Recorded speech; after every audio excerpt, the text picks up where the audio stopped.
Hola, bienvenido a la transmisión de hoy. Tenemos algo muy especial para darte. Nuestro hijo Harrison Conley, el pastor principal de Cottonwood, predicó un brillante mensaje del libro de Apocalipsis sobre la iglesia de Sardis, la iglesia muerta. Solo diré que te pongas el cinturón, ponte el casco protector y prepárate para un mensaje que te bendecirá. Hablaremos de la iglesia muerta.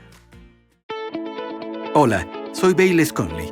En la vida, todos enfrentamos la incertidumbre, ya sean problemas financieros, valles relacionales, una crisis de salud o solo intentamos descubrir nuestro propósito. Algo es seguro. Dios te ve. Él te ama. No importa lo que estés enfrentando, Él tiene las respuestas. Apocalipsis, capítulo 3. En el versículo 1 Jesús dice, escribe al ángel de la iglesia en Sardis. Las palabras de él, de Jesús, que tiene los 7 espíritus de Dios y las 7 estrellas. Dice, conozco tus obras, que tienes nombre de que vives y estás muerto. Sé vigilante y afirma las otras cosas que están para morir, porque no he hallado tus obras perfectas delante de Dios.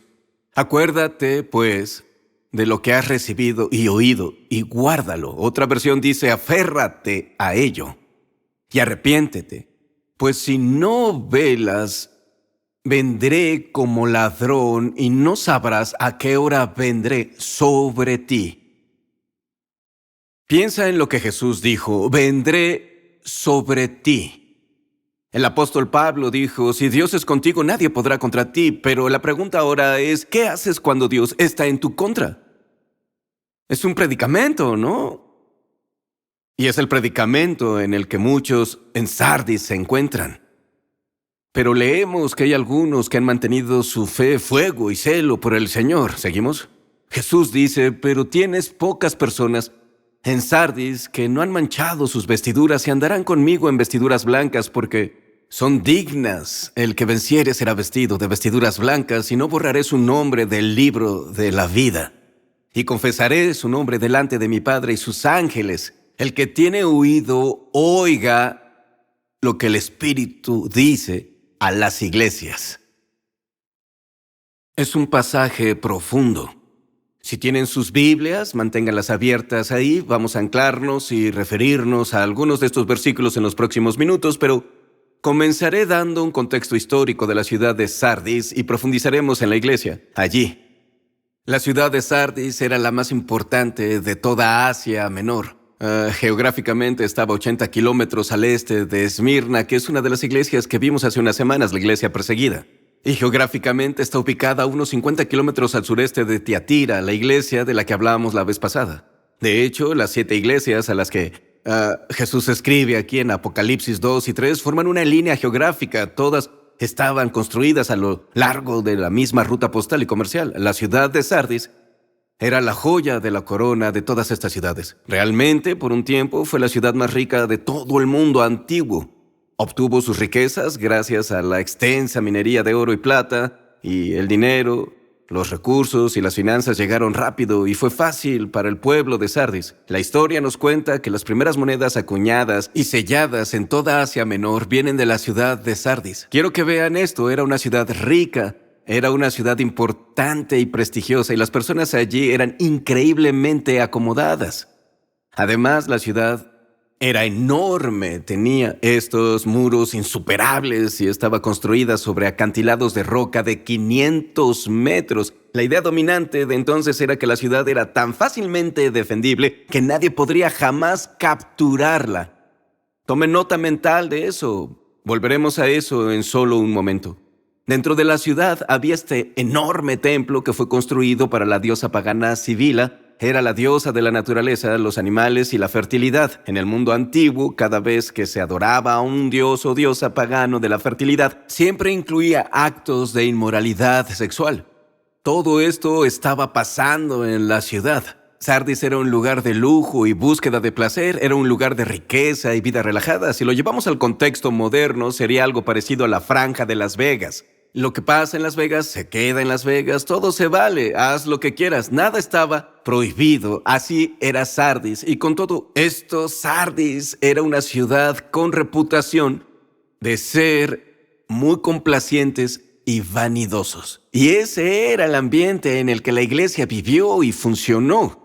Al mirar las palabras de Jesús cuando se las dirige a esta iglesia y las yuxtaponemos con las otras 6 cartas y las otras 6 iglesias a las que Jesús escribe, vemos que en Sardis no hay mención de persecución o amenazas externas contra ellos. No se mencionan doctrinas falsas que se enseñen en la iglesia.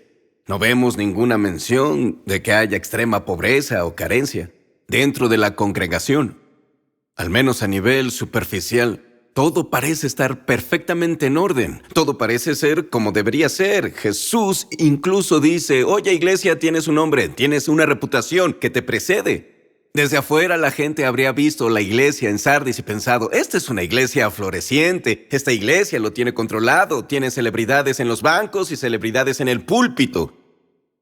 ¿Cuántos saben que mientras los hombres miran lo de afuera, Jesús tiende a ver directo al corazón? Su perspectiva y su opinión superan mucho la de todos. Jesús, viendo directo al corazón del tema, tiene algunas palabras para esta iglesia en Sardis. Ante todo, les recuerda quién es Él. Comienza la carta diciendo esto: yo soy el que contiene los 7 espíritus de Dios. ¿Qué significa los 7 espíritus de Dios? Significa que tiene la plenitud del Espíritu Santo. El número 7 habla de la compleción, habla de la plenitud. Jesús dice, yo soy el dador del Espíritu Santo, en mi mano tengo la plenitud del Espíritu. Si vas a Isaías capítulo 11 o Efesios capítulo 1, habla de la séptuple obra y ministerio del Espíritu Santo. A eso se refiere Jesús, le dice a la iglesia, oye, tengo la plenitud del Espíritu Santo, pero también tengo las 7 estrellas. Y aprendimos eso al principio. La expresión 7 estrellas se refiere a los 7 pastores o líderes de las iglesias a las que Jesús les escribe. Es realmente fascinante para mí que Jesús se presente a la iglesia en Sardis de esta forma, porque es casi como una pista de lo que a esta iglesia le falta y tanto necesita. Necesitaban vida. Vida piadosa, necesitaban un viento fresco soplando, necesitaban un liderazgo fiel y piadoso, necesitaban recordar que Jesús es la cabeza de su iglesia. Esto es algo que Sardis había olvidado. Jesús les recuerda. Él dice, yo soy el que tiene el Espíritu de Dios, yo soy quien tiene la iglesia en la palma de mi mano. Luego dice algo que ninguna iglesia o pastor quiere escuchar. Él dice, conozco tus obras. Desde fuera pareces viva, tienes todo bajo control, ejecutas todos los programas, tienes las luces, las pantallas y la tecnología. Puedes atraer a una multitud, puedes llenar algunos asientos. Todas estas cosas se ven geniales por afuera, te hacen parecer vivo, pero Jesús dice, en lo interior donde importa, en lo interior donde realmente cuenta, no hay espíritu, no hay vida. Y estás muerto. Eso me recuerda lo que el apóstol Pablo le dijo a un joven pastor llamado Timoteo, lo que le advertía. Le advertía sobre una iglesia que se contaminaba por el mundo. Le advertía sobre una iglesia llena de decadencia interior, una iglesia llena de personas incrédulas que solo estaban allí por obligación o deber para jugar el juego, estaban marcando la casilla. Pablo lo expresa así: estas personas en estas iglesias tienen apariencia de piedad, pero niegan su poder. Esto es lo que pasaba en Sardis. Jesús, quien es el autor y cabeza de la iglesia, no está feliz con lo que ve.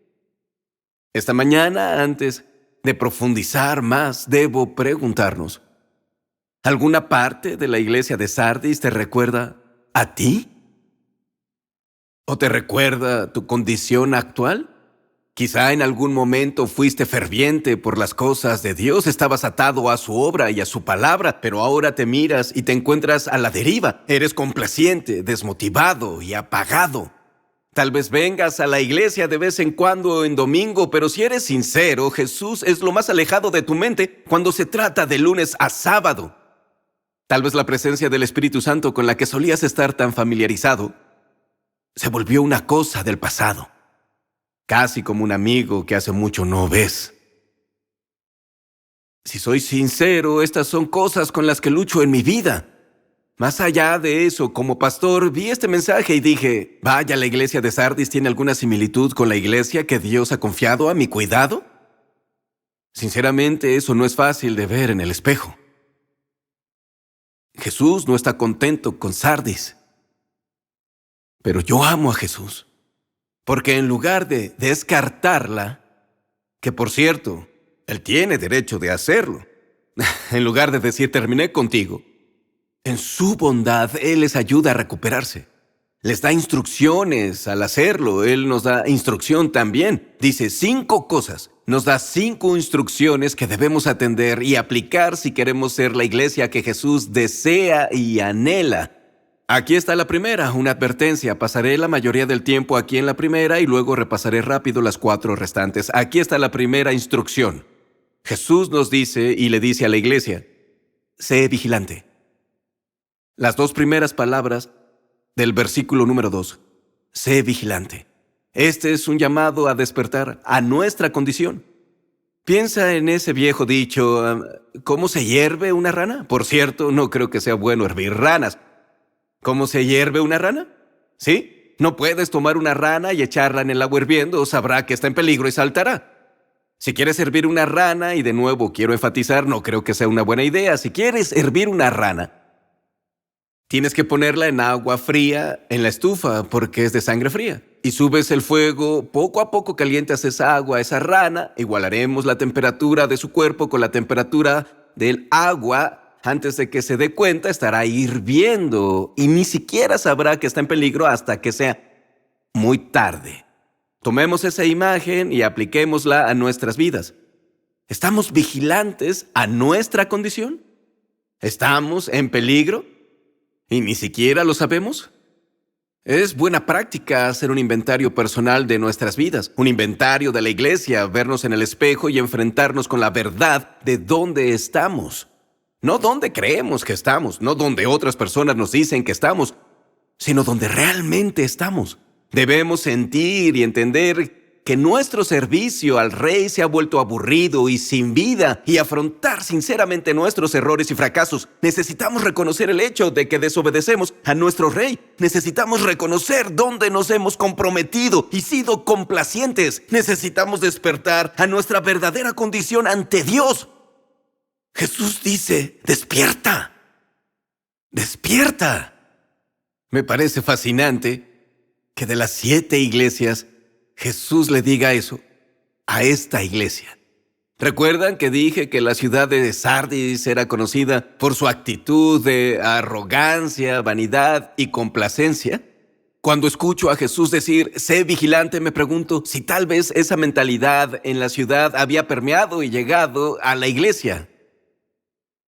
¿Recuerdas que te pedí recordar el hecho de que la ciudad fue construida sobre acantilados de 500 metros y tenía un enorme muro a su alrededor? Las personas pensaban que era invencible. Pensaron que nunca sería atrapada. Lo interesante es que a pesar de sus defensas, Sardis fue capturada 2 veces. 2 veces, una vez por los persas y otra por los griegos. La historia nos cuenta que en una de esas ocasiones, el ejército enemigo vino contra Sardis y vieron que no podían realizar un asalto frontal completo y sitiaron la ciudad. Una noche, uno de los soldados sardos estaba en la muralla viendo abajo y su casco se cayó y se estrelló contra el costado de la pared de roca.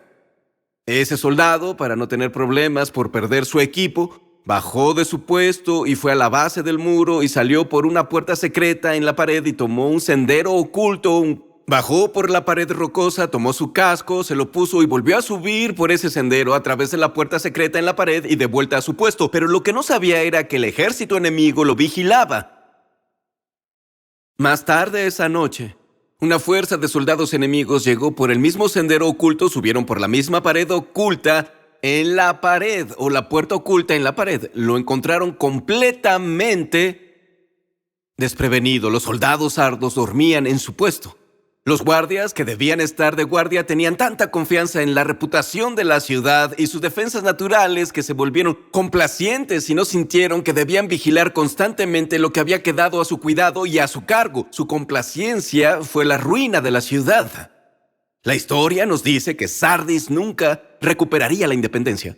Para cuando Jesús escribe esa carta, ya están bajo ocupación romana. Jesús escribe y dice, sé vigilante.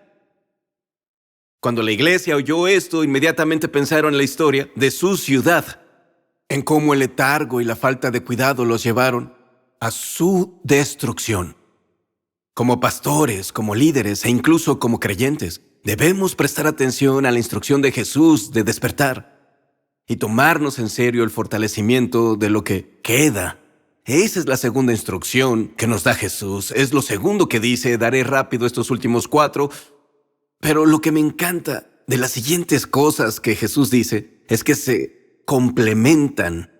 Jesús dice algo y lo siguiente que dice es la respuesta a lo primero que dijo. Esta es la segunda instrucción. Él dice, afirma lo que queda. Versículo 2, sé vigilante y afirma las cosas que están para morir. Afirma lo que queda. Esta es una instrucción para seria y sinceramente hacer un inventario de nuestras vidas. Llevé a mi familia a acampar hace un par de semanas. Estábamos pasando apuros en las montañas y todas las noches nos sentábamos junto al fuego. Amo esos momentos, pasar el rato con amigos y familia alrededor del fuego. Las historias que contábamos y los chistes, muchas risas. Mis hijos, tengo 3 niños de 14, 12 y 7 años y su trabajo todas las noches era vigilar el fuego. Su única tarea, no dejar que el fuego se apagara. Hicieron un buen trabajo. De hecho, se veía nuestro fuego desde el espacio exterior. Hicieron un buen trabajo al no dejar que se apagara. Es la imagen de lo que significa afirmar lo que queda. Piensen en un fuego moribundo que acaba de reducirse a cenizas. Solo quedan algunas brasas y la instrucción de Jesús es, oye, levántate, pon leña al fuego, revuelve eso, vuelve a avivarlo de nuevo, revive las verdades sobre las que se construyó la iglesia, aviva nuevamente el fuego del evangelio para que se extienda a toda la iglesia de nuevo. Esta es una instrucción en capas y se extiende a un par de niveles diferentes. Número 1, se extiende a través de la iglesia corporativamente, pero también individualmente. Recuerden, somos el templo del Espíritu Santo. Desde un nivel personal individual, ¿qué significa afirmar lo que queda? Significa preguntarnos, oye, ¿hay algunas áreas de mi vida a las que espiritualmente me he vuelto complaciente? ¿Hay áreas a las que no les he prestado el nivel adecuado de atención? Tal vez sea el área de oración. Tal vez es el área de leer la palabra. Algunos tenemos tanto polvo en la tapa de nuestra Biblia que podríamos escribir infierno. Nos hemos vuelto complacientes con la palabra. Algunos nos hemos vuelto complacientes en cuanto al canto y a la adoración a Dios. Algunos nos hemos vuelto complacientes al dar nuestro tiempo, nuestro tesoro y nuestro talento. Cualquiera que sea esa área o áreas, debemos afirmarlas y avivarlas. No podemos dejar que el fuego se apague otra vez. Y este mandato de Jesús no es solo para el individuo, también es corporativo como iglesia. Ya sea Cottonwood o el cuerpo mayor de Cristo, necesitamos vernos en el espejo y decir, ¿hay algunas áreas que debemos vigilar? ¿Hay áreas que hacemos fuera de rutina? Hablando de adoración, ¿solo entramos y marcamos la casilla? ¿O venimos con la intención de magnificar a Jesús? ¿Venimos a poner nuestros ojos en Jesús o sentirnos emocionados? Hablando de los sermones que predicamos, ¿hablamos de la verdad con amor? ¿Es Jesús el punto central de los sermones? ¿O son 3 puntos sobre cómo tener una vida feliz? ¿Enseñamos la cruz todavía? ¿Enseñamos la resurrección? ¿Enseñamos el consejo completo de la palabra de Dios? ¿Estamos equipando a los santos para la obra del ministerio? ¿Las personas se están salvando, se están bautizando, están siendo discipuladas y llenas del Espíritu Santo? Hablando del Espíritu Santo, ¿sentimos su presencia entre nosotros o lo hemos programado para sacarlo de nuestro servicio? Hablando de nuestra misión y nuestro alcance, ¿si estamos marcando una diferencia? ¿O solo las hacemos porque siempre las hemos hecho? ¿Estamos teniendo un impacto? ¿O seguimos la costumbre teniendo la apariencia de trabajar, pero sin hacer nada significativo? Escuchen, estas cosas son necesarias, son buenas, son importantes y esenciales. Si vamos a afirmar lo que queda, debemos vernos al espejo regularmente. Hacer un inventario, arrodillarnos y decir, Señor Jesús, si nos extraviamos, oh Jesús, si hemos cedido, si nos volvimos complacientes, ¿nos lo mostrarías y por tu misericordia nos ayudarías a afianzar esas cosas? ¿Puedo decir algo? No está en mis notas. Pero a veces personas vienen a mí y me dicen, Pastor, ¿cuál es su visión para la iglesia? ¿Puedo ser sincero? No tengo una visión para la iglesia. ¿Saben por qué? Porque no es mi iglesia. Deberíamos hacer esto y hacer aquello. Sí, esas son cosas buenas. Pero no es mi iglesia. Es la iglesia de Jesús. No me pregunten cuál es mi visión para la iglesia. Colectivamente, Jesús, ¿cuál es tu visión para la iglesia? ¿Qué nos pides que hagamos? ¿Cómo afianzamos esas cosas? ¿Cómo nos volvemos obedientes a tu visión? Porque queremos ser la iglesia que tú ves. La iglesia de Sardis tenía una gran reputación entre los hombres, parecía viva, pero por dentro estaba muerta. La peor forma de engaño es el autoengaño, en el que te convences de que las cosas no son tan malas como sabes que sí son. Oro por nosotros como iglesia, individual y colectivamente, para que el Espíritu Santo nos ayude a afianzar lo que queda. Tengo que irme rápido. Siguiente instrucción, Jesús dice, acuérdate. Versículo 3, acuérdate, pues, de lo que has recibido y oído. Me encanta esta instrucción, porque en realidad nos da la respuesta de cómo afianzar lo que queda, que era la instrucción anterior. Si quieres afianzar lo que queda, tienes que volver a los cimientos originales. Tienes que recordar lo que has recibido y lo que has oído. ¿Puedo decirles qué necesita la iglesia en Estados Unidos ahora? Necesita recordar lo que hemos recibido y oído, volver al Evangelio. Recordar de dónde venimos, volver a las doctrinas de la cruz y la resurrección. Debemos volver a las doctrinas del pecado, la muerte, el infierno, el arrepentimiento, la justicia y la vida eterna. La razón por la que lo digo es porque ahora mismo vivimos en la era del picor de oídos. En 2 de Timoteo, capítulo 4, versículo 3, el apóstol Pablo proféticamente habla del tiempo que vivimos hoy. Le dice esto a Timoteo. Vendrá el tiempo cuando, hablando de congregaciones y de personas, vendrá el tiempo cuando no sufrirán la sana doctrina, sino conforme a sus propias concupiscencias y teniendo comezón de oír. Se amontonarán maestros y apartarán de la verdad el oído y se volverán a las fábulas. No se equivoquen, vivimos en esos tiempos.